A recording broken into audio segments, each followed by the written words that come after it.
Hello, everybody. Welcome in to the Basketball Bulletin. I'm Trevor Lane, and the draft is finally over. The draft is come and gone. Boy, what a fun, exciting draft it was. A lot of stuff going on. Especially, I gotta say this: I love the change to a 2-day draft. Not only does it make it a little bit less intensive for me in terms of exhaustion levels. I'm exhausted. Don't get me wrong. After a couple of days of the NBA draft, but I think it also gives teams so much more time to kind of plot and strategize between the first and the second round, to where we're getting all this activity, all this action in the second round of the NBA draft. We saw so many trades, so many teams moving players around one way or another. A lot of pick trades, future picks, cash, all kinds of stuff going on in the second round, but still so much activity in the second round of this draft. That was really, really cool to see. And I think it is a byproduct of a 2-day draft. Gives you that time between to strategize, as I said, and also going from 2 minutes between picks to 5. I think that's helped quite a bit too. So I think this has been a nice change for the NBA going to a 2-day draft, and I really enjoyed it this year. This was absolutely fantastic. Maybe there weren't as many player involved trades as we've seen sometimes in the past, but still a very fun draft overall, exciting one, and I can't wait to see these prospects out there at Summer League. By the way, it's already been announced for Summer League out in Las Vegas. The first game of Summer League will be, and I'm trying to pull it up right now here. The first game out in Summer League will feature my Lakers taking on the Dallas Mavericks, and that's going to happen on July 10th, and that'll be at 5 p.m. Eastern time. That'll be pretty exciting. Obviously, that means Bronny James will be playing. That means, obviously, the number 1 overall pick, Cooper Flagg. Exciting stuff there, obviously, to kick off Summer League. Last year, as I recall, the Lakers had to wait a little bit. So for me, that was frustrating. It's always hard, too, for us, just to kind of a peek behind the curtain. For media, it's very difficult to make our travel plans when the Summer League schedule doesn't come out until the draft is really over. And we still don't have the full schedule because the NBA, they want to know where all the marquee players go and kind of plan out their matchups that way, which makes sense. But Summer League is, 2 weeks. We're in 2 weeks. We'll be at Summer League. So trying to figure out travel plans can be really challenging with that little time to figure that out. But the Lakers kick off Summer League against the Dallas Mavericks. That's going to be a lot of fun in Las Vegas. And then that'll be followed up by Dylan Harper, the Spurs, taking on VJ Edgecombe of the 76ers. If you have not been to Summer League before, and for those of you who have, this is old hat, but if you haven't been to Summer League before, very, very fun. And it's a cool experience out there in Vegas. The best way I can describe it is it's essentially Comic-Con for basketball fans. That's really what it is. You see, there's players walking around all over the place, former players, all kinds of people, media folks, everybody walking around. There all kinds of things happening there. And the cool thing is you go over to, you go to Thomas and Mack Center, you buy a ticket for the day. And then you can hang out all day and just watch all the games. So much fun. It becomes a bigger and bigger event every single year. So I'm thrilled. Can't wait for NBA Summer League. Going to be an absolute blast on that one.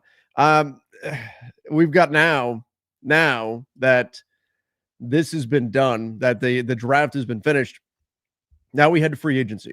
The trade market, all of that's going to get going. So I'm excited for that to get going too here around the NBA. But man, it's nice to have the draft in the books. And happy to see you all here that are joining me here over on the Basketball Bulletin. Appreciate all of you. Make sure you guys do subscribe to the channel if you haven't done so yet. Appreciate all you guys who have been hanging out. All right, let's go here. Mason said LA needs to be asking about Messi. Yves Messi, I don't think he's going to be available. I don't see that. I would not be trading him if I was the Pels. I wouldn't be moving on from him. And the Pelicans did some interesting things. They went and got Derek Queen. I really don't. That trade the Pels made, yeah, I don't know. That moving from 23 to 13, and that costing them an unprotected future first when they're a Western Conference team with a extensive injury history. Their point guard is missing an Achilles right now. Zion Williamson is their superstar, their talisman, their guy they're building around is Zion Williamson, and he's known for injury issues. I think the Hawks are going to wind up. There's a decent chance anyway. The Hawks are getting a lottery pick out of this. Now, I talked about it with Keith Smith on the front office show earlier today, but for the Pels, there's really only two ways that this turns out well for them.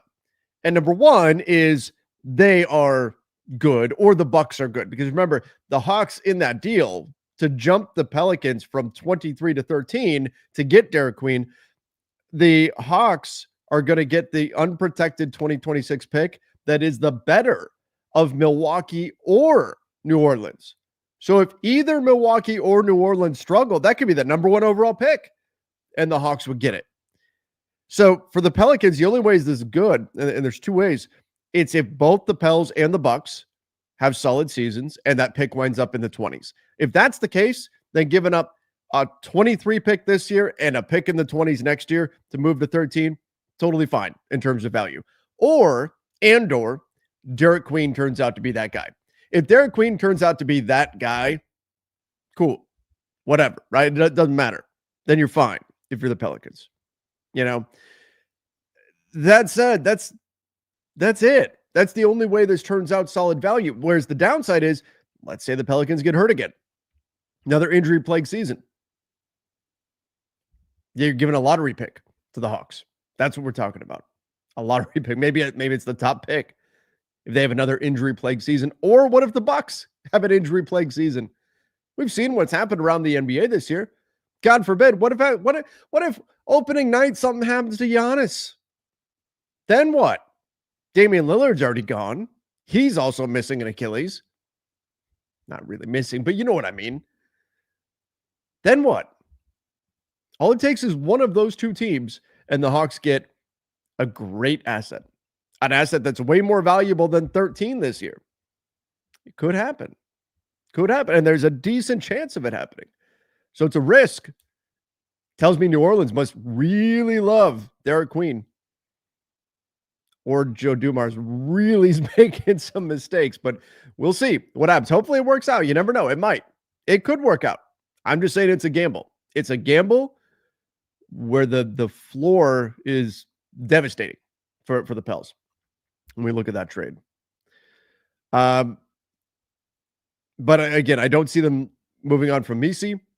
I also said hope for Sharp in free agency. Day'Ron Sharp, I'm assuming you're talking about the Lakers, by the way, Mason, given that you've got Lakers in your avatar there. But Day'Ron Sharp is a restricted free agent, which means we're talking sign and trade in order to get him. If you were going to get him, or you could try to sign him in restricted free agency, but with what the Lakers have to offer at $5.7 million with the taxpayer mid-level, we're talking about an offer that would be matched. I mean, even if you offered the whole thing, the Nets would just say, cool, thank you for doing our work for us and negotiating the contract for us.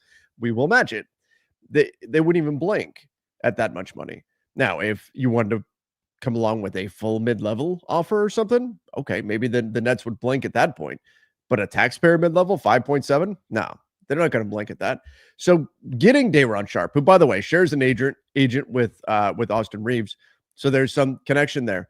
But getting Day'Ron Sharp, I think, would be very difficult. I think he winds up staying ultimately with the Brooklyn Nets, as most restricted free agents do. Marcus said Dixon looks like Zebo with a 3. And Thiero shooting. Remember, Kawhi didn't have a jumper either. Okay, so Eric Dixon was a guy the Lakers got. And we don't have to just talk Lakers here, obviously. I'll record the Lakers Nation podcast in a little bit. I'll just record it. I don't think I'm going to do a live one because we'll be live tomorrow for Fun Friday for that. But yeah, Adu Thiero, it was a guy they picked up with that 36 pick. They traded up to get him. And yeah, that's the big complaint. Like if he could shoot, he's going way higher in the draft. Go way higher in the draft if he could shoot, because he is just this beast defensively. In fact, that's the exact phrase Rob Pelinka just called him in his presser. Just called him a beast. Yeah, he looks fantastic. Looks fantastic. But the gamble is the shooting. Will the shooting come around? Meanwhile, you go look at Eric Dixon, and he's the guy they just signed on a 2-way contract. Not much athleticism. They're like the inverse player. Not much athleticism with Eric Dixon. He had 5 dunks all year last year. Adou Thiero, like, the main thing he does is dunk. There's this viral clip of him already going around kissing the rim, like jumping up so his head is at the rim. He actually kisses the rim. Meanwhile, Eric Dixon, I don't know if he can dunk. He had 5 dunk attempts last season in college basketball, made 3 of them. But he can shoot the hell out of the ball. Great shooter, 3-level scorer. Interesting combo with those two guys. But leading scorer in college basketball. So I'm not saying he can't play. He absolutely can. Just, maybe some concerns on the athleticism side. So you've got a guy who the knock on him is he's not a good shooter. And then you have a guy who the knock on him is he's not a great athlete. If you could just combine them, I don't know. But Eric Dixon's on a 2-way contract. So you never know. We'll see what happens there. Was Adou better than Maxime? The Lakers need a center. So again, we don't have to do all Lakers here, but given this is basketball bulletin, but from my understanding, they had a first-round grade on him. Rob Pelinka did mention that at the presser. I had heard that before that they had a first-round grade on Adou. As far as needing a center goes, there's more teams. I think this is something that is bigger for the whole league. We're starting to see more and more teams prioritize the center position. And frankly, in general, in the draft, especially when you're getting into the second round, you're not going to get specifically a center that you're going to find that's ready to step in and play right away. Now, maybe Ryan Kalkbrenner would be ready to play day one as like a backup big, maybe, right? But in general, second round draft picks are guys that you're going to be developing, not guys that you're going to expect to step on the floor and contribute immediately out of the gates. And for a team like the Lakers, they need guys who can step on the floor immediately. I talked about this heading into the draft. This is not position really goes out the window when you get into the second round. And in my opinion, position shouldn't matter much anyway in the draft. I'm taking best player available almost every single time. The only way I'm looking at fit or position is if I need a tiebreaker. I've got 2 guys that are right there neck and neck. I really can't decide between them. Both guys are on the board. Then you take the guy that's a better fit. Otherwise, I'm not worrying about fit. Drafting for fit is what makes terrible mistakes happen, right? That's how you draft Sam Bowie over Michael Jordan, right? Oh no, we already have Clyde Drexler, so we're not going to take Michael Jordan. But that's how you make all-time draft mistakes, is when you draft for fit over just taking the best player available. So I'm a big believer you take best player available, but that's especially true in the second round because the guy you're drafting probably isn't going to play. Who knows what your team's going to look like by the time the guy you're drafting in the second round is ready to go, is ready to be a contributor. So you're looking for the qualities that you want, but you don't need to necessarily check a certain box. If you've got a team where you've got 3 really good point guards and you draft a point guard in the second round, that's okay. It's somebody that you're developing. It's somebody that you're building up. And by the time they're ready, all right, they may be, maybe your roster looks completely different by then. So again, I'm taking best player available second round. And yeah, a team like the Lakers, they need a center. But were they going to get that guy that was going to be a night in, night out rotation guy for them? Probably not. Probably not. So you take the guy that you have the highest grade on. That's what you do in the second round.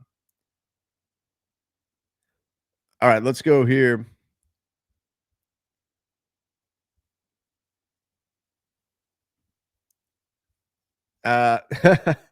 Jesse said, Rob is actually awake. LOL. Yep. Still need an athletic guard and a big or 2. Oh, yeah. Lots of work to be done. And there's a lot of work to be done for a lot of teams in free agency.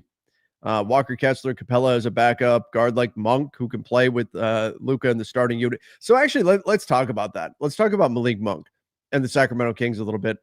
I think the Kings are an absolute mess. I was disappointed in their season. I had higher hopes for the fit of DeMar DeRozan with the Sacramento Kings. Didn't work out the way that I was hoping it would.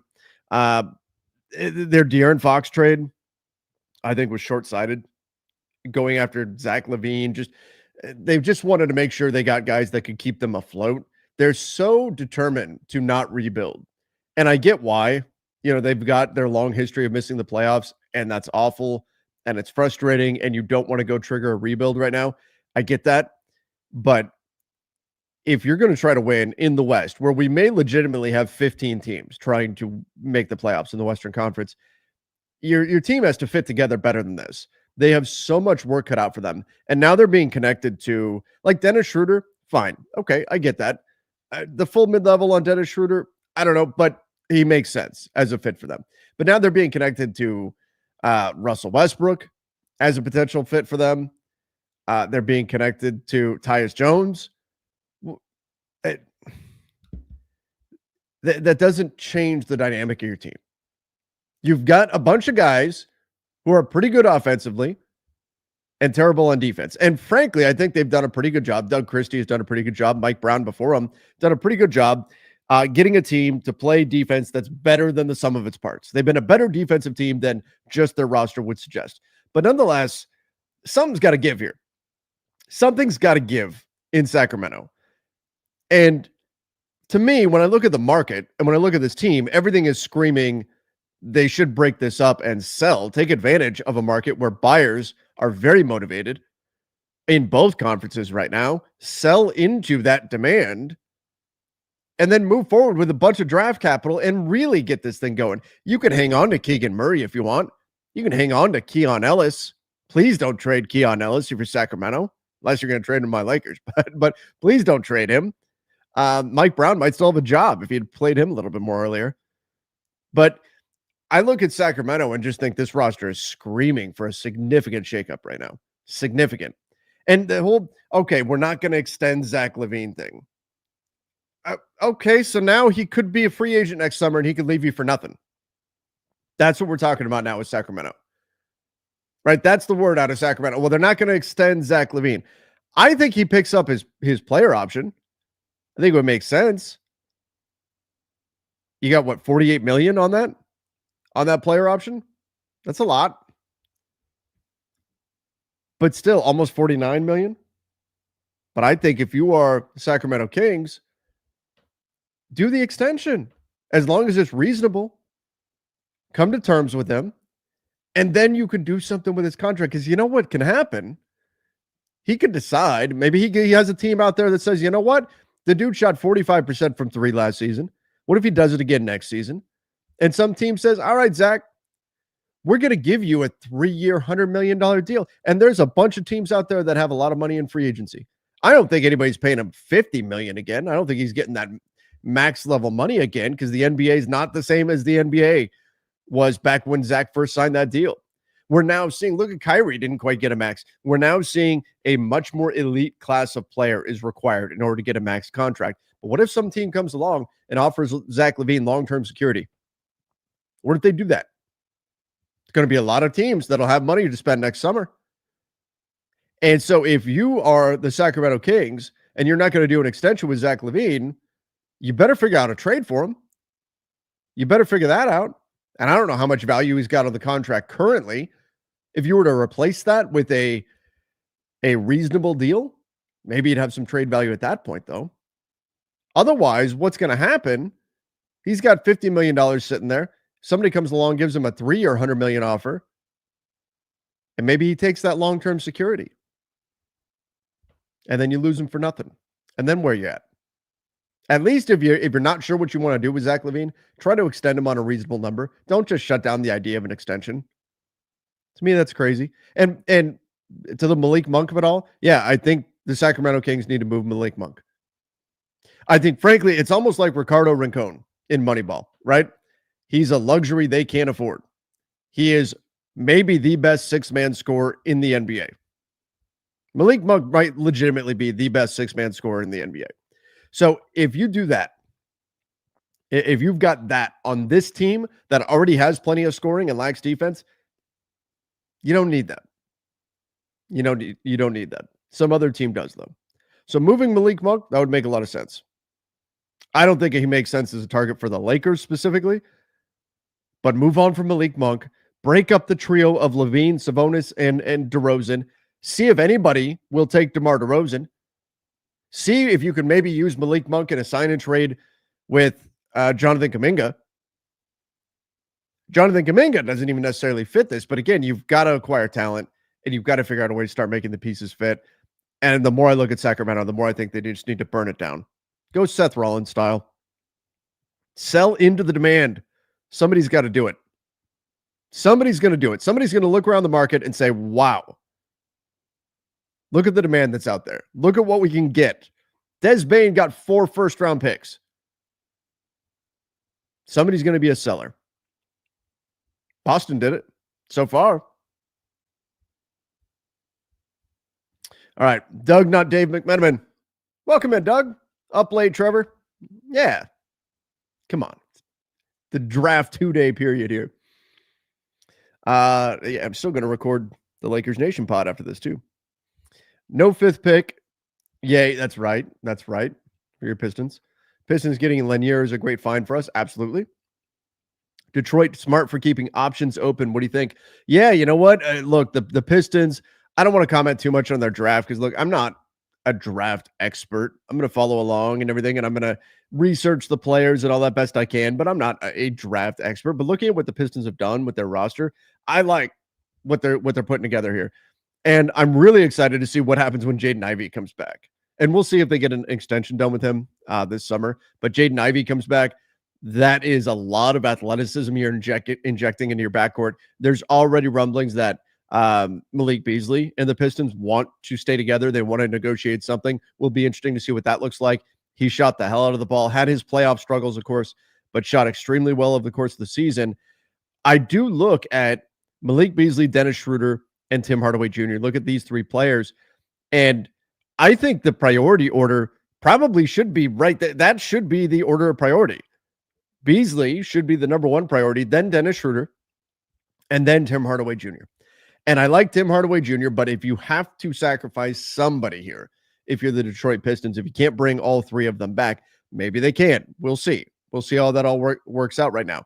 But if they can't bring all 3 of them back, then I think Tim Hardaway Jr. should be the one to let go and see if you can keep Schroeder. Now, again, if Schroeder has full MLE offers out there, plus a starting role offered to him potentially in Sacramento, if Sacramento says we're going to give you the starting job and a full mid-level, that might make it more difficult for the Pistons to hang on to him.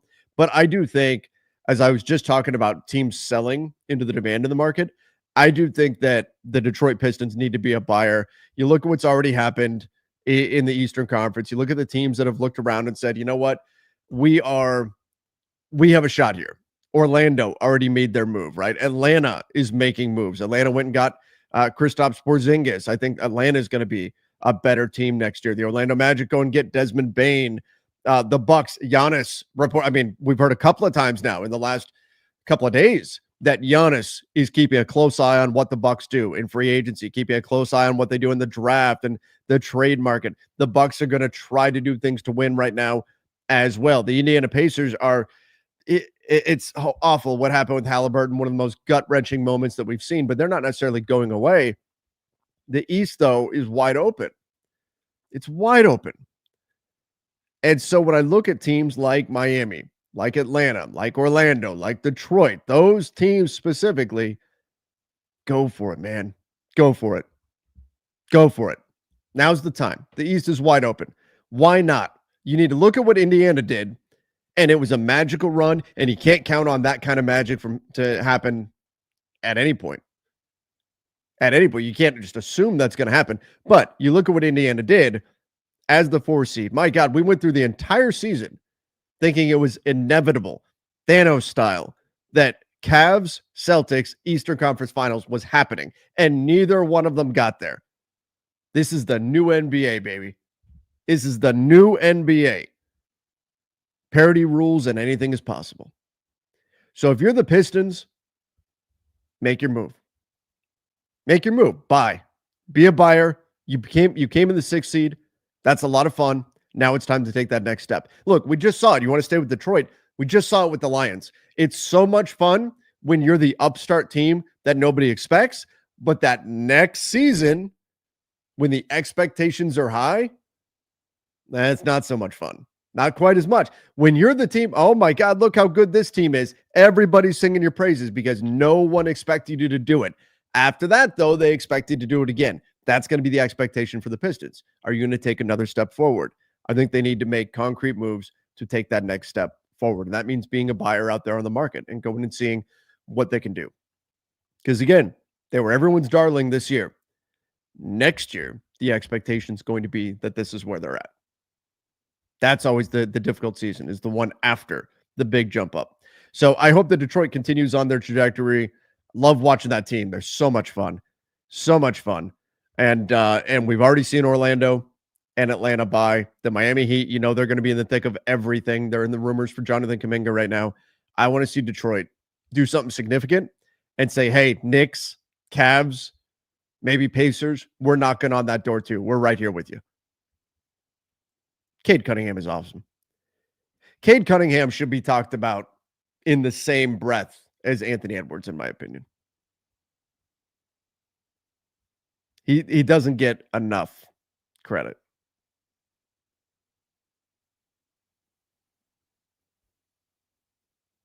I think. As much praise as he got. All right. Let's go here. Jonathan said, with Mark Williams and Malawach going to Phoenix, could these moves make Nick Richards expendable and on the trade block? Yeah, I've seen a little bit of that going around, that Nick Richards may suddenly be a bit available. The Suns, what happened was the Suns got surprised. The Suns were not expecting Malawach to be here. So they negotiated the Mark Williams trade, which, by the way, Hornets, for as excited as the Hornets were to get Mark Williams back when that trade got rescinded, they sure didn't wait long to trade him again, did they? They very clearly did not want to be the team to pay him on his next contract. But you look at what Phoenix did. So Phoenix gets Malawach in the draft at 10. They were not expecting that. They thought he was going to be gone. Toronto's going to take him at 9. The Pels will take him at 7. He will not be there, right? That was what they went into the draft believing. So they negotiate that Mark Williams trade, 2 first-round picks, both of them late. Okay, right? That's what they negotiate in the Mark Williams deal. And then suddenly they're on the clock and holy shit, Malawach is there. That's right. I swear on this channel too. Malawach is there. And so they go, well, okay, I guess let's just take him. Screw it. Everybody needs bigs. Let's just take him. And so they did. So they took him. They said, we'll do the Mark Williams trade and we'll take Malawach as well. And off we go. And now they're really set at the center position. Now they've got, and they wanted to get, that was what they were focused on. But now you've got Nick Richards, you've got Mark Williams. That duo is just okay in Charlotte. Is that really what we're shooting for if you're Phoenix? The center tandem that was just okay for the Hornets? Is that really what we're doing? So I do think that Nick Richards, with Malawach suddenly becoming a Phoenix Sun, I do think that Nick Richards could be available. Now, I think the other thing to remember here is Nick Richards came in via trade this last year to be the starter for the Phoenix Suns. And sometime over this offseason, they've decided that he's not a starter. They don't want him to be a starter. That's not what they're looking for.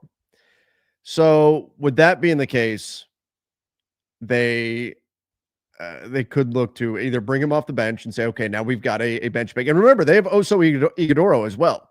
My buddy Keith Smith's favorite. So now they're pretty set at the center position. And I do think this could put Nick Richards on the market. And he's got $5 million non-guaranteed. They're guaranteeing that. I guarantee that they're going to guarantee that. $5 million. They'll guarantee that. So that makes him super easy to trade for any number of teams. And there's a bunch of teams out there on the market right now looking for bigs. It's not just the Lakers. It's, look at the Spurs are trying to find a center. They want somebody to put with Wemby out there. There's a number of teams that are going to go try to add bigs to their roster. So I think Nick Richards could very well wind up being on the move for a Phoenix team that very clearly is not done. They can't be done. They can't be done because their roster's a mess. It's not reflected right here because it hasn't happened yet. You can see here pending over on Spot Track.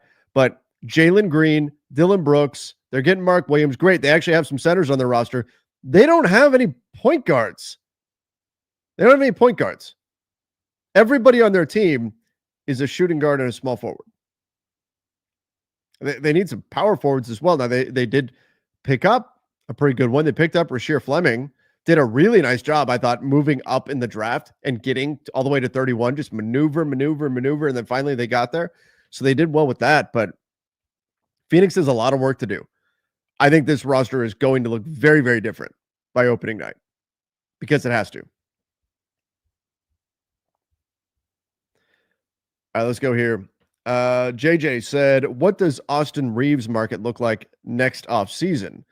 Will more teams be more interested in giving a bigger contract? I mean, a lot of that, and this sounds like a cop out answer, but a lot of that's going to depend on what he does this season. We knew so I mean, you guys know by this point, you've probably seen the interviews and stuff like that.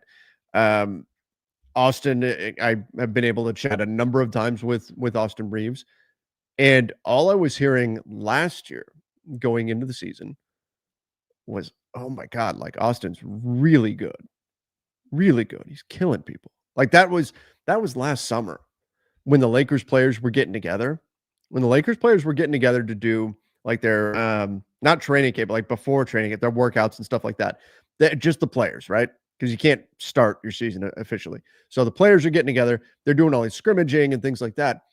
And all we're hearing from like multiple players is, man, Austin's destroying everybody. He's just killing everybody on the floor. That's all we were hearing. And then he goes out and he drops a career year. So he had a fantastic season. There's a lot of negativity around him because of how he played in the playoffs, and he really struggled there.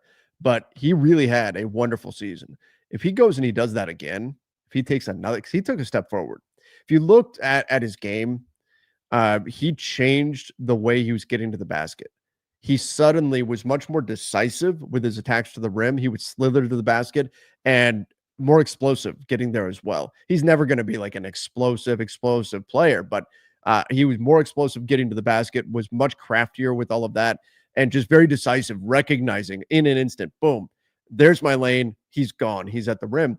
And enough times per game to where he was at least keeping defenses honest. I thought his playmaking had improved. He improved in a number of areas of his game last season. If that continues and he continues putting up 26 and 5 or whatever as a third guy, as his agent was tweeting about today a little bit, yeah, there's going to be a lot of teams interested in him. Now, again, I checked in with Austin's camp today and said, hey,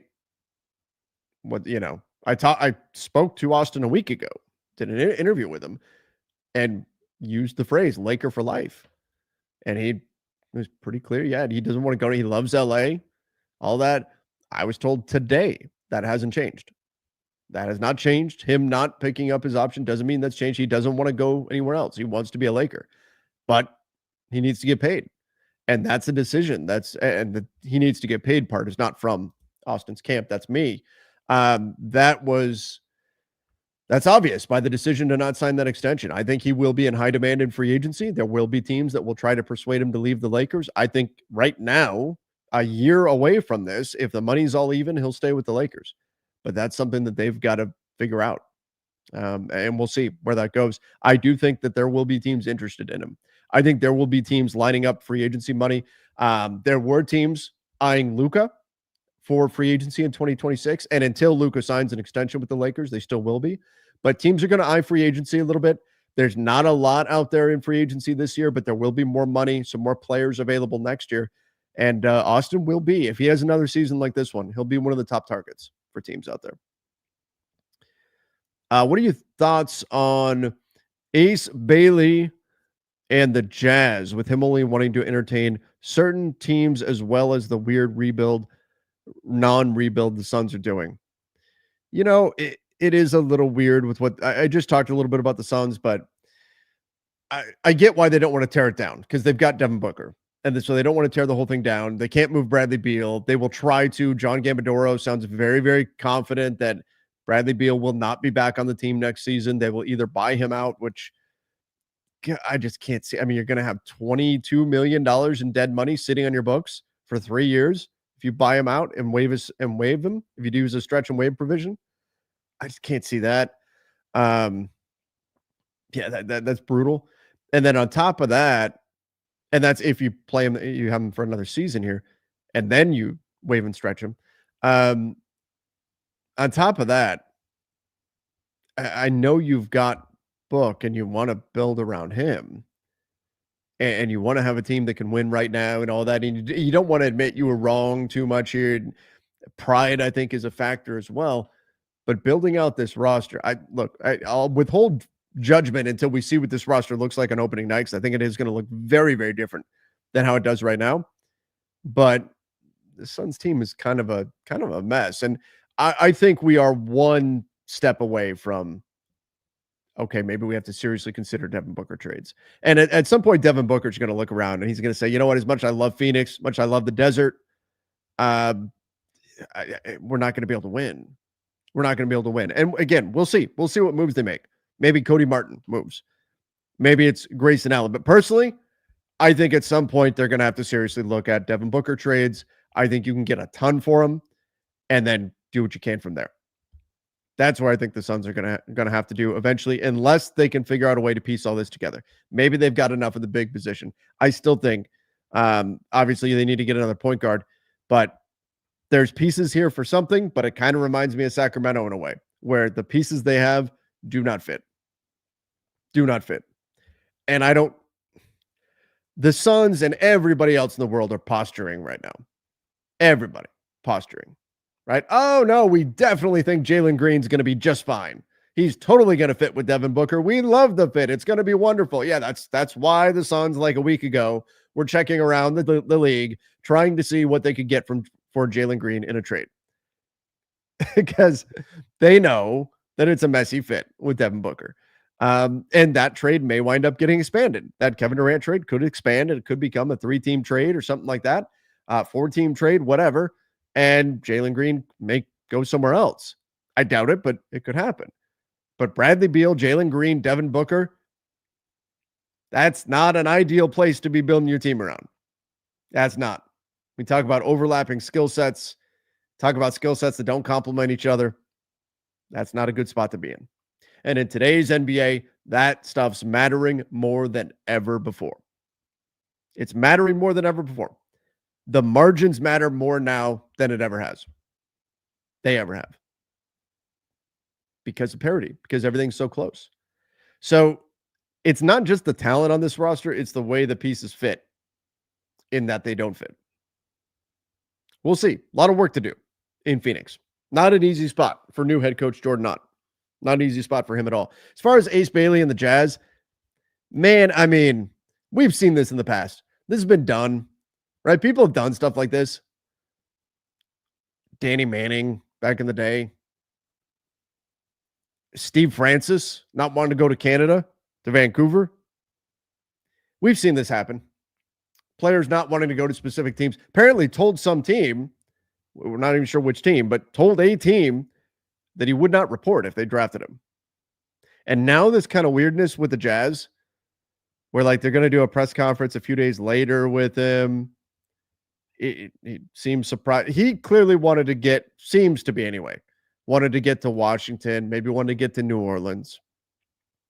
Perhaps this is the NIL element of all of this, where now players are making so much money in college that they don't blink as much if they fall a draft spot or two, and over the life of their contract, they lose 10 million, 15 million, whatever. They just focus on where they're landing. To be honest, though, I'm kind of glad the Jazz did this. I'm kind of glad the Jazz just said, you know what? We're taking you anyway. We don't care that you're not going to come work out for us. We don't care that you don't want to be here. You don't care about any of that. It's the draft. You're getting drafted in the NBA. You're going to get paid millions of dollars to play basketball. We're drafting you. That's it. Ace Bailey's within his right. He doesn't have to go show up for workouts, right? He doesn't have to talk to teams. He doesn't have to do any of that. He doesn't have to do that stuff. So I'm not saying he's wrong for doing it, but kind of nice to see a team just call him on it and say, well, whatever. It's not about what you want. It's the NBA draft. Buckle up. Let's go. So I kind of like that the Jazz just drafted him anyway. Just said, forget it.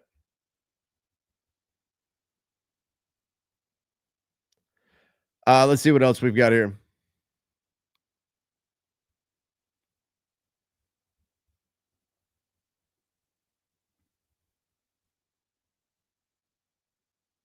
Oh, good question here. So can the Nets still trade any of their 5 first-round draftees? Yes.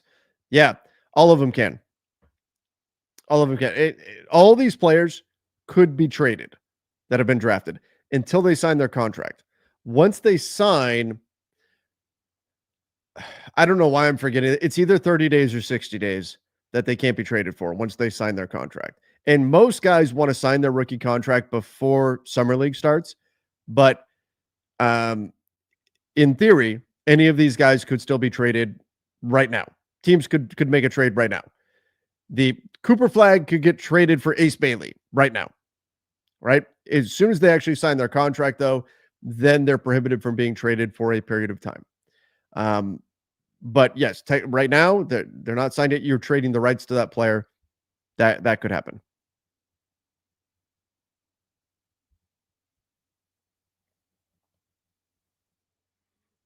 Da Baracus asked, "Does a sign and trade cause a team to be hard capped at the first apron or second? First apron, hard cap. Sign and trade. I should say. Let me clarify. Receiving a player in a sign and trade. So, for example, Jonathan Kuminga. Let's say he gets signed and traded to the Sacramento Kings. The Warriors would not be hard capped. The Sacramento Kings would be hard capped at that first apron for accepting a player via sign and trade.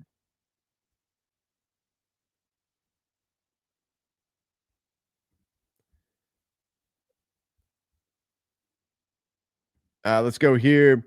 J Rod, what do you think Phoenix and Portland end up doing this offseason? Portland, I think, is actually in pretty good shape. I don't like what they did with the Drew Holiday trade. I think he's just, if Drew Holiday was 33, even 32, okay. Or if he only had 2 years under contract, but 3 years under contract with a player option at the end of it, yikes.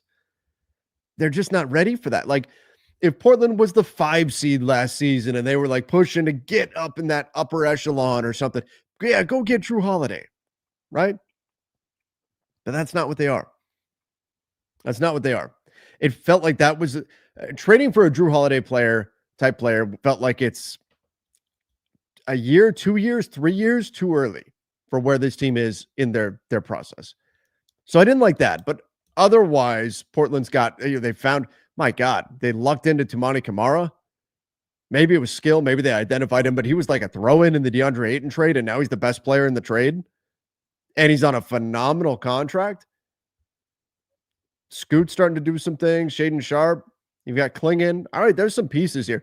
They need to do, though. They've been holding on players way too long. Way too long. They need to move some of these guys.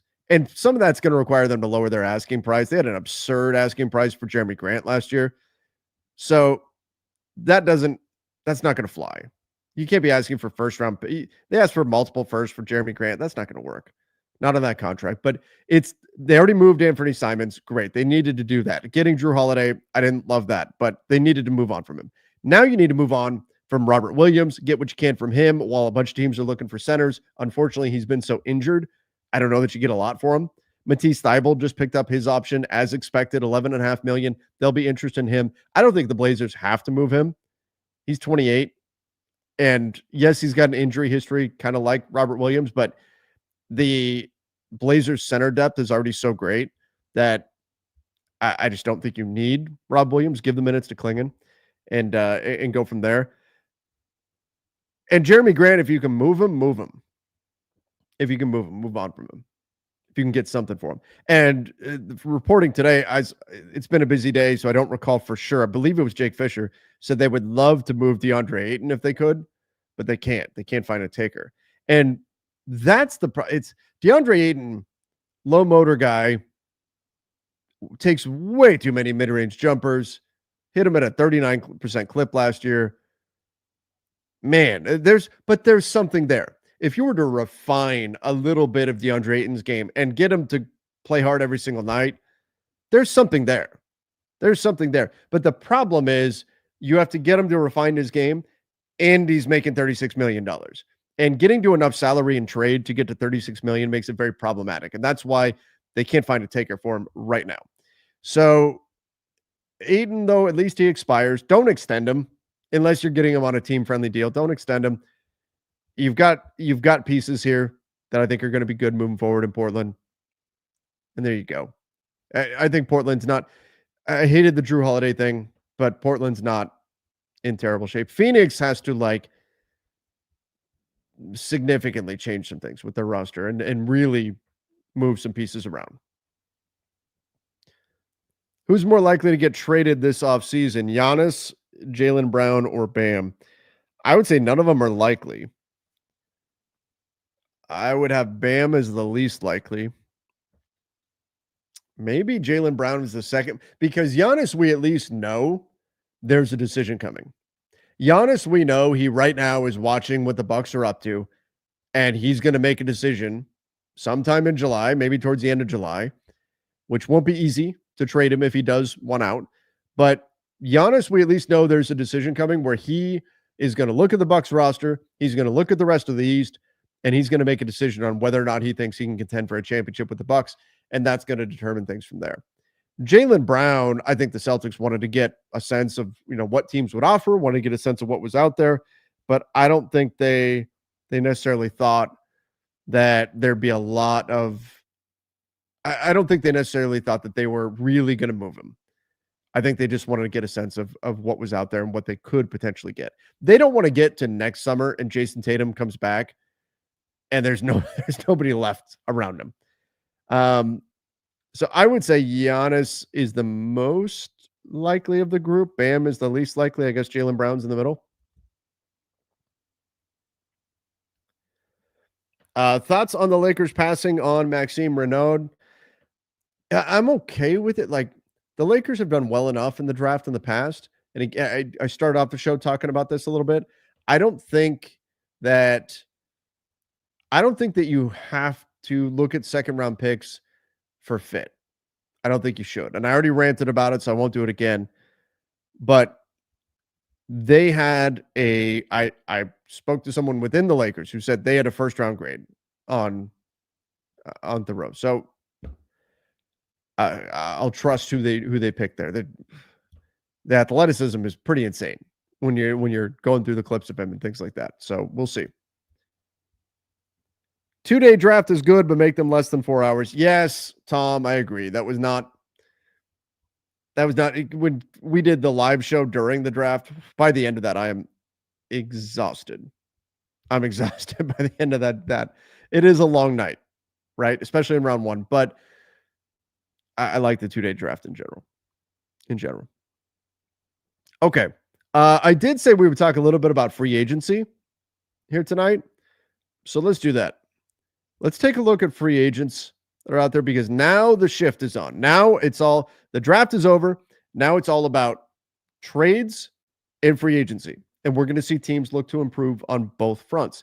I still think we've been calling this the summer of trades. That's not over. That's still going to continue. We're still going to see more activity on the trade front. And part of that is because of the free agents that are available. They're not great. When is the moratorium period? Alex asked. That will end July. I want to say it's July 6th. That'll end. And then teams can actually start signing players. Now, keep in mind, when does free agency start? Free agency starts June 30th. I believe. Let me double check. Because it used to be midnight. Okay. It is now noon Eastern time. It used to be, if you remember back in the day, it used to be the free agency. So it'll start noon Eastern time on the 30th. So back in the day, it used to be that free agency started at midnight and the league was flipping over on July 1st, midnight, July 1st. And that was Eastern time. And that was always there was an element of fun to it, because like free agency was a big deal at that point. So the second free agency started, you would have execs that were like waiting on the doorstep of a player so that the moment it hit midnight, they could ring that doorbell and talk to the player and everything. And then for us covering the league, I mean, put on a pot of coffee, you're staying up, you're waiting to see what's happening. Am I allowed to go to sleep now? What's going on? Because deals would start coming out. There was a crazy element to it, but this is much better for public consumption that they've moved it now to noon, which means we'll be getting all kind of word once the day starts about who's signing where in free agency. So I'm excited about that. The DeAndre Jordan. Oh, we've had some crazy things in free agency that have happened. DeAndre Jordan. That was a nuts one. The And that was back when like Twitter and stuff was really starting to get going. The chair in front of the door and Mark Cuban's driving around trying to find DeAndre Jordan because he was gonna go to the Dallas Mavericks. Then he changed his mind. He was gonna stay with the Clippers and all of that kind of craziness. Yeah, free agency gets nuts. Remember that we used to have the free agency tours, like Carmelo Anthony, right? He's gonna hit free agency, so he's gonna go visit. He's gonna go visit all these teams. Oh, where's he going today? Carmelo's going to Houston today, and there's going to be a big banner of Carmelo Anthony when he arrives and all of that. They're going to be welcoming him to the city. He's going to check out Houston, and then he's going to go to another stop. He's going to go to LA or wherever, right? We used to have that. We don't seem to have that as much. And then people on Twitter would find out the flight plan of the plane that these guys were on, try to decipher if there was any meaning behind it. And oh, we just saw there's a private jet taking off to this city. It must mean he's signing there. Oh, those were the days. Those were the days. So much fun in free agency. Yeah, Kawhi. Kawhi was like the last big, like, where is this guy going free agency? That was crazy. Trying to read the tea leaves and figure out who's talking to who. And oh no, Magic Johnson just leaked information from his conversation with Kawhi, but that was really a test. That was Kawhi Leonard testing the Lakers to see if information got leaked out or not. And this is a big negative for them. And oh man, free agency used to be so much fun. And it still is. It still is. But we'll get the breaking news. But the bottom line, all of that, is that there's not a lot out there. And this list is organized by previous salary. So keep that in mind.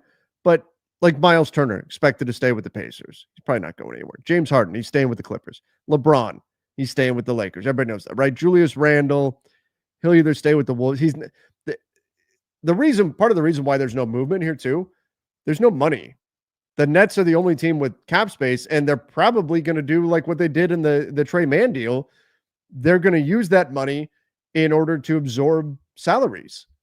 They're going to use that money as a dumping ground and get assets in exchange for that. They're going to be that team that helps facilitate 3-team trades, 4-team trades, and the like, because with the new CBA, and I think this is probably too restrictive, anybody above the first tier apron, those two teams just about, aside from some very unique circumstances, like we saw with Phoenix and Houston in the Kevin Durant trade, two teams above the first tier apron almost can't trade with each other because neither team can take back more salary in the trade, because that's a trigger of the first tier hard cap. If you take back more salary than you send out in a trade, it triggers a hard cap. So at the first apron. So if you have two teams that are above the first apron, somebody's going to have to take back more salary in a trade. So then that necessitates a third team being involved to dump salary on. Well, the Nets are going to be sitting there being that team. So they're not even going to be spending a ton in free agency. So for most of these guys, they're either looking at mid-level exception deals of like 14.1 million as their best case scenario, or they're going to stay with their incumbent teams because there's just not money out there in free agency. That said, like D'Angelo Russell to me makes a ton of sense for the Mavs. That stuff like that could get done. Malcolm Brogdon, another target for the Mavs, maybe, as they look to have somebody to be a stopgap while they wait for Kyrie Irving to return. Bruce Brown should have a really interesting market. He's the kind of guy that a lot of teams will look at and say he would be a fit in our system because he fits so well in a lot of places.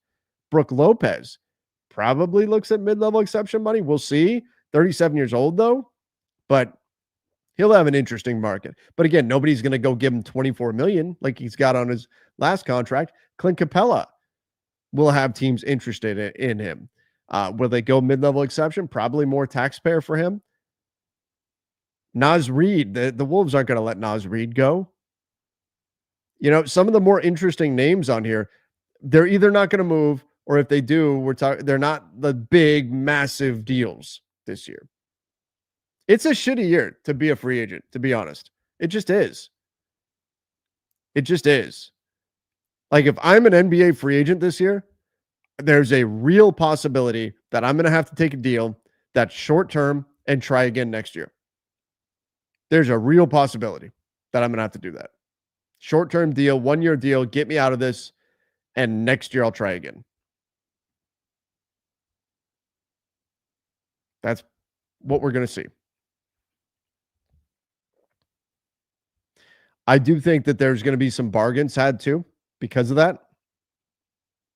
But the other thing, and I'll tell you what I really like about the NBA right now, is we've hit that point where we're not Oprah style giving a max contract to everybody.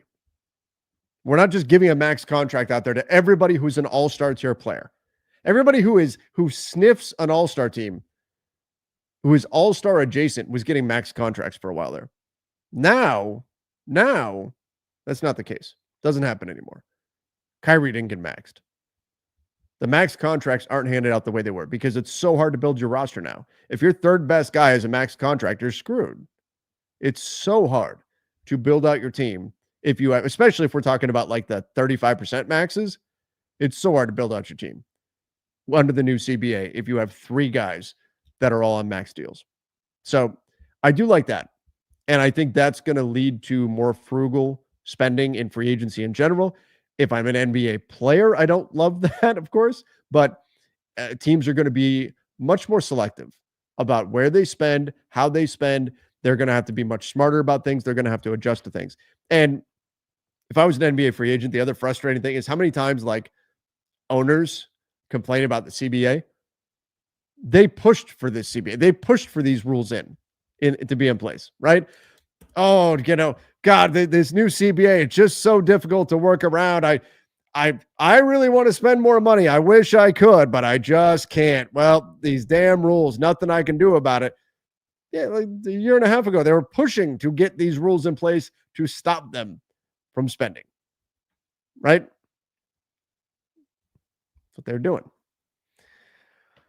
It's like they're putting a lock on their fridge to prevent them from overeating and then complaining about the lock. They did it. They did it to themselves. Now, keep in mind, big picture with the NBA, it's still a 50-50 split in terms of basketball-related income, 50-50 split with the revenue between the players and the owners. So even if those salaries are down, that money gets made up, all of that. But still, teams are going to be a lot more careful in terms of how they build out their rosters. And I think overall, that's going to be a good thing for the league because teams are going to have to be very, very strategic, and they're going to have to be very intentional about how they build their rosters. And the teams that don't do that are going to be left behind. They're going to be put in bad spots. And that's why teams like Phoenix, Sacramento right now that have bizarre mismatched rosters with positions that don't fit and stuff like that, they got their work cut out for them.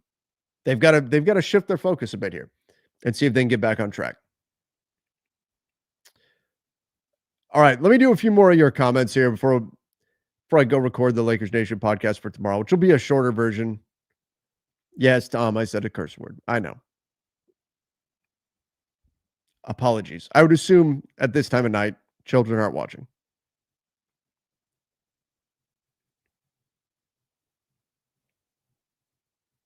Wait, are people in chat are arguing LeBron? It's so funny. Like, we got to be so focused on either loving LeBron or hating LeBron. Like, why? I just don't understand. Although I think a lot of it is I don't look at basketball through the player first lens. I just don't. That's not how I look at the game. I look at it through the team first lens. So, yeah. Maybe I just don't see eye to eye on stuff like that, but I just don't get it. I don't get like argue, who's top 5 all time, and then get mad when you name one really great player and leave another really great player off and yell at each other. No, I don't know.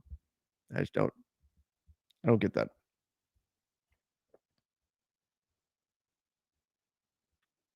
That's just it. Like, who's your GOAT? I don't care. Like, I just don't. I don't care who the greatest ever. Like, you can make an argument for Jordan, you can make an argument for LeBron. The problem is people get so caught up in that they spend all of their time trying to push down the other player.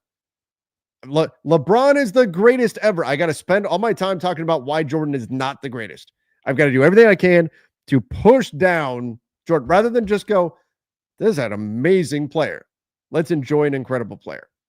And the same is true the other way. Oh, no. LeBron is not the greatest. No chance. It's not LeBron because of this, because of the decision, because of the finals record, because whatever else you want to throw at it. It's Jordan, and anybody who says it's stupid, and I want to argue with people endlessly about it. Why? LeBron's great. Jordan's great. Wilt Chamberlain is great. Kareem Abdul-Jabbar is great. Magic Johnson is great. Steph Curry's great. Kobe is great, right? Kevin Durant is great. Just celebrate great players. Just celebrate great players. And it'd be one thing if it was just talking about how great guys are and we can have that conversation, but it invariably devolves into talking shit about guys. And see, this is your go. And then taking these victory laps when negative stuff happens. I'm yelling at clouds at this point. I'm yelling at clouds. All right. How can there be one? We have something called generation. Well, that's the other thing, right? It's hard to compare different eras in basketball. The game's so different. It's changed so much. Go watch the games from the early 2000s. Watch the stuff they're running out of the floor. It looks so different. The floor spacing 4 is a power forward who can shoot a 15-footer. Little different. And you have one guy on each team that really, really shoots the 3. So different. Look at the way defenses play. The illegal defense rules. Throw the ball to the wing, entry pass into Shaq. Nobody's doubling him off the ball because you're not allowed to. And you go to work.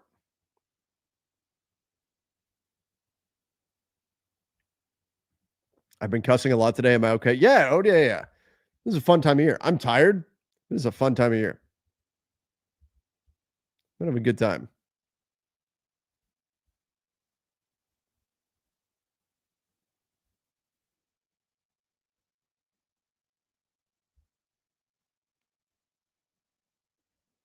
Let's see what else we've got.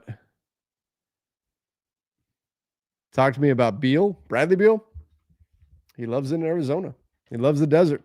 He's got a no trade clause. There's nothing the Suns can do. If he wants to go, great. Maybe you can find something. But everything's been that he doesn't want to go right now. If they waive him, it's a different story. But then you've got dead money sitting on your books. I wouldn't want to do that. You're better off playing him and see if he can rehab some of his value. And then see if maybe some team maybe he changes his mind, decide he wants to go somewhere to try to contend or something, and go from there. I'm definitely not waiving him. That's dead money. You completely eliminate the possibility of a trade once you waive a player. There's nothing you can do. That money is locked on your books as soon as you waive him. So I'm not doing that to move Bradley Beal off my roster if I'm the Suns. I'm either trading him with his permission, obviously, or just playing him.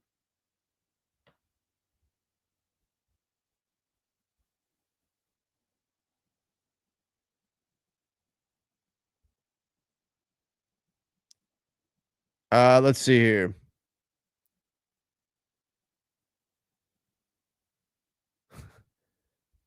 Some of you guys are funny. Johnny said they're thinking about buying him out. I've seen that stuff too from Gambo, but it just doesn't make sense to me. It doesn't make sense.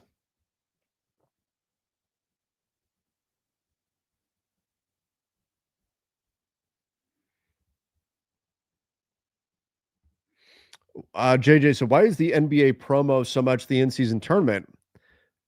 Promoting the in-season tournament with the changing the court, but not for the finals. Yeah, I thought they needed to be. I thought there needed to be more. They needed to be more pomp around the final. There need to be more. It needed to be more of an event, right? For the NBA finals. The NBA does a lot, changing the courts and everything, so that people flipping through the channels would see the court, which, by the way, some of those are ugly as hell, would see the court and go, whoa, something's going on in the NBA. Look at that floor. This is something different. What is this? That's what they wanted. And so they've got these crazy courts, right? And then you get to the finals. I've been hearing for years, though, that final decal, the trophy, is very, very slick. And they were worried about the players' health. But we're digitally imposing stuff like all the time now. Why can't that be done, at least for TV? And yeah, and do a different like there was an article that came out. It was a few years ago. Inflation's a thing, but as I recall, the cost of a new floor, a new hardwood floor for an NBA team, it was a few $100,000. So let's call it $500,000 today. Inflation and all of that sort of stuff. Let's say it costs you. Why not make a finals specific court for each team to play on? Make a special floor just for the finals. You telling me the NBA can't handle that? That would have been better. Putting the introductions on television. That's a great way to make it feel like more of an event again. Part of it, people complain about the finals and the ratings are down because OKC and Indy and all of that. Yes, but let's make this feel like a big deal again. That's part of it. They put a lot of effort into promoting. Why? Because so many people are pushing back against the in-season tournament. So many people said this sucks. This isn't soccer. We don't want this. People were upset about the in-season tournament. Me, I'm fine with it. Why? Because we get great basketball. Because teams do play harder for the in-season tournament. So we're going to get these awesome games. Great. I'll complain about the court and stuff like that because that's what I do. But if we get great basketball, I'll take it. But the NBA also goes out of their way to make it a big thing. Remember the commercials that were going around? The Vegas commercial that they had for the in-season tournament? We need more of that for the finals. We need more of that for the finals. And we didn't get enough. So I'm hoping that's a change the NBA will make for next year. We'll see more for the finals.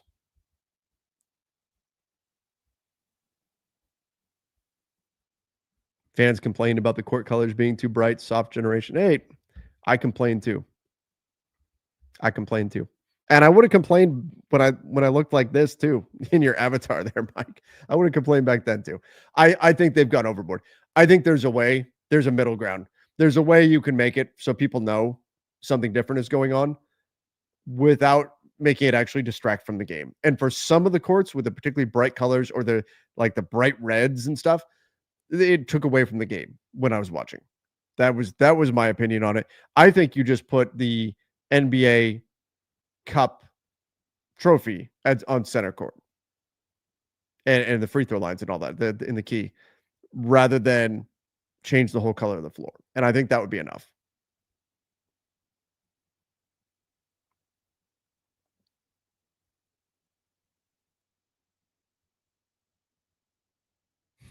You're asking to cut into the NBA's profits. Well, that's fair. And that's part of the reason why, like, would the NBA be better if it was a 70-game season instead of 82? Yeah.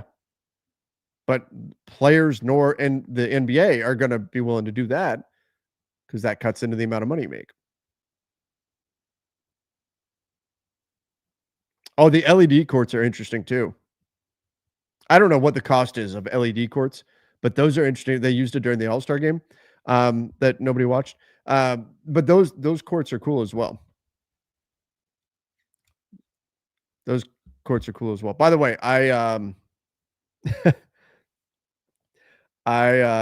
went ahead and booked a vacation for All-Star weekend next. At least what I think is going to be All-Star weekend next year.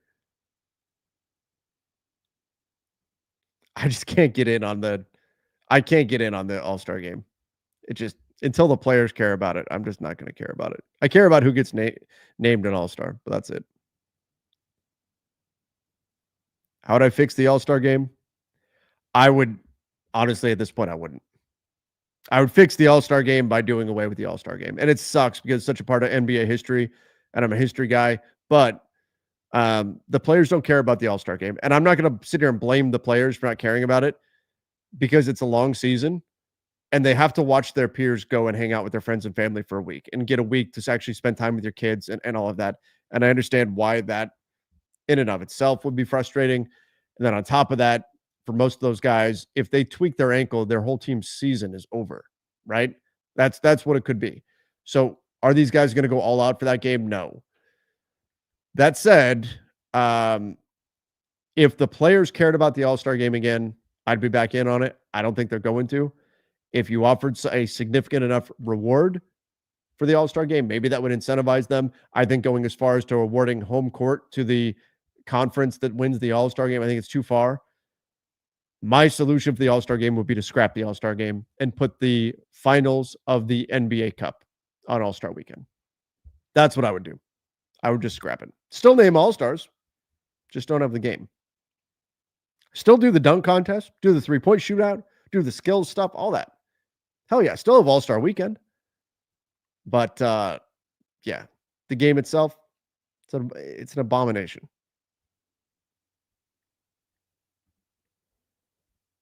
Do you think the UAE Saudi money will enter the NBA? I mean, yeah, I would imagine at some point we're going to see that if we haven't already. I'm not super keyed in all that kind of stuff, but at some point, wouldn't surprise me.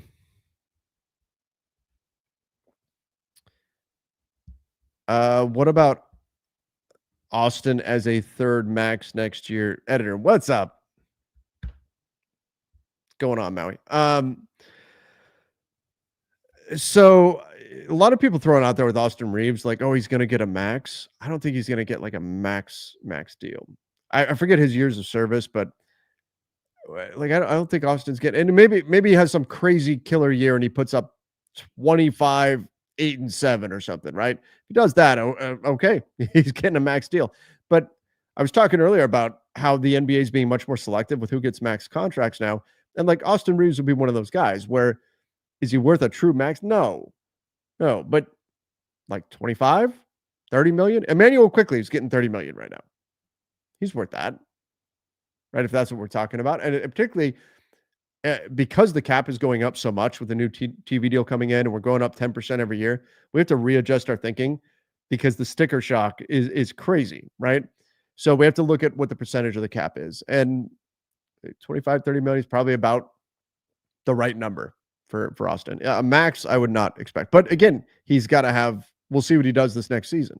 If he has the kind of season that we're not expecting him to, maybe that changes. But I don't think a max deal would be in the cards there. 2 years into the CBA, do you think building homegrown dynasties are done with having to lose star players due to the second apron being so punishing? Yeah, look, if OKC doesn't turn into any kind of a dynastic team where they win multiple titles in consecutive years or 3 times in 5 years or something like that, it ain't happening. It's not happening unless if OKC doesn't do it, that's it. Dynasties are dead, right? Because OKC's got a billion picks. They hit on like all of their picks. They had an insane historic trade in terms of the, in hindsight, the lopsided value of it. You got an MVP and an all-star for Paul George. You got SGA plus other stuff, a bunch of other stuff. You got SGA and Jalen Williams for Paul George. Unreal, right? Think about every advantage that the Thunder have right now. If they don't turn into a dynasty, and they're going to have to make decisions next year. Next summer, Chet is going to get paid. Next summer, J-Dub is going to get paid. Isaiah Hartenstein's on a team option. Lou Dort's on a team option. Kenrich Williams on a team option. Like, they're going to have to make some decisions on some of those guys. They're not going to be able to keep all of them. And we've seen 7 straight seasons. We've had a new champion each year. But OKC has all these future picks. They've got all their players are young. They already won once. If they don't do it under the new CBA and even they get broken up next summer, at least to some degree, it's done. It's done. For better or worse. For better or worse. And that's what people don't talk enough about. Like, this is a game. This is not, people act like, oh, parity's great. Not necessarily. It might be, but we don't know. We'll find out. But we think parity is great. The football model is very different. Football is like a religion, right? Football is different. Football is weird. Man, like, you talk to people in Florida, like, hey, what's your team? Oh, I'm a Houston Texans fan. Like, how did that happen? Right? It's not even necessarily regional. People just find these teams and stick with them. And so the parity that is there in football, those people are going to be there year in, year out. Those people are going to be paying attention to their team. There's only so many games. It's appointment viewing. parity really works with football and feeling like your team, hey, we get a quarterback and next thing you know, we're making that run up next. The NBA, though, what is historically brought in eyeballs, it's greatness. It's not feeling like my team has a shot year in, year out. At least not so far. It's greatness. People would tune in. I want to watch LeBron and Bosh and Wade together. I'm going to tune in for that. I'm going to tune in because I'm mad at LeBron for doing that. So I'm going to tune in and I'm going to watch him. I'm going to watch Shaq and Kobe. I'm going to tune in to watch Steph and Clay and KD, and I'm going to root against them or I'm going to root for them or whatever. But people watch greatness. And there might be less of that now. There might be less of that now under the new CBA because you don't have all of this top tier talent because teams are having to make difficult decisions and they're going to have to let that talent go in order to avoid that second apron or drop below the second apron or what have you. Teams can't stay together as long. I think it puts more of a responsibility on clubs to get their development system right so they have an influx of young talent coming up to replace the veterans who, as they get pay increases and things like that, they get moved along. Denver had to do it with KCP. Clippers did it with Paul George. Klay Thompson with the Warriors, right? We've seen this. The Celtics are doing it right now with Drew Holiday, with Kristaps Porzingis. We'll see what happens with Al Horford in free agency. But there's no guarantee that the gamble the NBA is taking to create more parity and create less situations like the Kings, who missed the playoffs for 17 straight years, will actually pay off to more revenue, better ratings, more engagement, things like that. It's why the in-season the play-in tournament was created, was to have fans of teams who were the 11 seed and not have them check out in January because our season's shot. No, now if you're the 11 seed and it's January, you're like, well, okay, hey, we could be the 10 seed and then you never know. If we're the 10 seed, we're in the mix. We can get into the playoffs. That's why they did that. Try to keep fans watching as late into the year as possible, even for teams that suck. That's what the hope is. And the hope is with parity as well. They're not going to go through a stretch where an entire generation says, this team's awful. I can't even watch my team. 10 years, I can't even watch my team. 15 years, I can't watch my team. They're terrible. I'm not going to pay attention. They don't want that. They want fans year after year after year feeling bought in and feeling like, hey, my team sucks right now, but hey, 2 years from now, we got something. And then that fan's back in and they're back on board. And I know we can say, well, diehard fans are going to watch their team no matter what. Real fans are always going to watch. You know what? Casual fans matter. They matter a lot to the NBA. They matter a lot to the bottom line. And so I think this push we've seen in the NBA, it's a push for parity. It's a push to keep those casual fans more engaged for a longer period of time. That's the game. That's the game. But your overall viewing numbers, your big marquee events, your NBA finals, will those actually be hurt? Because you don't have all that top end talent in one place to direct those eyeballs to. We'll see. We'll see. Ray said the Wizards have been sucking for decades. True. But and that's part of the reason why we're seeing stuff like that. But look at the Wizards now. They've got some stuff cooking. I know they were terrible last year, don't get me wrong. But they're on the right path. I love the Jordan Poole trade for them. Free up somebody. Look at how much cap space they've got for next year. Woo. They got some stuff they can do. All right, everybody. Once again, I've been on here for way longer than I intended to. I still have to record the Lakers Nation podcast. It's late. I appreciate all of you for hanging out here on the Basketball Bulletin. If you haven't done so yet, please make sure you subscribe to the channel. Man, if you guys hung in there through this whole thing, you guys are real ones. Exciting time of year, though. Free agency coming here. Trade market, all of that heating up. The draft now behind us. I love this time of year in the NBA. Hope to see some of you over at Summer League 2 in Las Vegas. Can't wait. All right, everybody. Appreciate all of you for hanging out here with me. Till next time. See you and stay safe.